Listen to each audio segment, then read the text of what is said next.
Hey, this is Dwayne with 94 of 365, 94. I say 90 this time, not 90, huh? 94 of 365, 365 live. If you've never heard before, or if you have heard before, this when I say 94 of 365, this is my 94th 300 94th live video of 365 starting February 1st, 2019 through January 31st, 2020. And for those of you who have been with me for the last couple of weeks, know that my mom's in the hospital. Just want to let you know she is doing great, has been transferred to the nursing home. And I was there with my wife tonight talking to her. She's in good spirits. She's getting up. She's moving around. She's doing great. And one of the things that she reminded me of was that one of the decisions that helped her have surgery, she had to have a lumbar decompression, take the pressure off of a nerve and some nerves in her back, and had to do something with the arthritis, kind of shave it out, kind of thing, to make sure that it wasn't pressing on her nerve.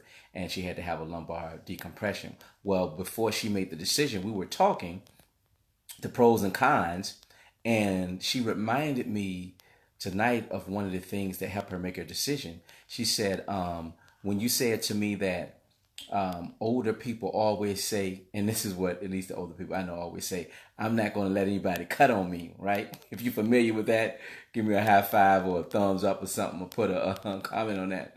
Older people will always say if they were going to the hospital, not to let anybody cut on me. Don't you let anybody cut on my back, right? And she reminded me tonight when I was with my wife, we were talking that when I reminded her of that fact that older people always say they don't want anyone to cut on their back, it triggered something in her to say, yeah, that's an old way of thinking, and that technology has progressed so far at this particular time. Even robots are doing surgery now.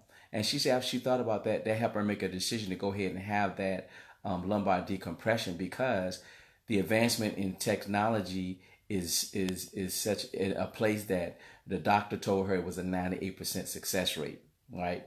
So what does that what does that do for us and help us is you have to be open to changing your position, changing your programming, or the way you receive things sometimes, because you may be stuck in an old program. You may be stuck in an old way of thinking. You may be stuck based on something that's inside of you, which is a limiting belief, which is holding you from going forward. So my mother was stuck in an old mode of thinking until I reminded her that her doctor said it's 90% success rate. Technology is what it is these days. And so people are letting physicians cut on their back. So if you think, oh, sometimes I'm pushing back on an idea, I'm pushing back on going forward, something's stopping me from doing what I want to do, think to yourself, am I stuck in an old program? Am I stuck in an old way of thinking? Has my mind been so conditioned to this particular area that I'm afraid to move forward? Do I have a limiting belief that won't allow me to take the next step to go towards my destiny, to go towards my dreams, to go towards my goals, to go towards my aspiration? Is it something that's within me, the way I think, the way I see things, the way I've been taught is keeping me from being successful like I'm supposed to be? If my mom was stuck in that old program, and she'll probably still be in pain, she'll probably still be in the hospital as opposed to her second phase of recovery in the nursery home, then she'll be coming home. But when she released that old programming, when she opened her mind up to receive new information, when she thought about it, it was like, yeah, there is another way. Here we go, that I can get out of pain so I can move forward into my destiny, which is pain free in my back. And then I can continue to do the things I want to do with my life and move forward with my purpose. So think about it. If you're somewhat trepidatious towards moving forward in an area, if you're not open to change or doing things in a different way, if you just you just doggone doubling down on a position, think, is that serving you, or is it holding you? Is that position serving you, or is that position holding you back from your destiny, from that job promotion, from starting the business, from your business getting to the next level. And most of the time, let me tell you the answer. You're stuck. You're stuck in a preconditioned state.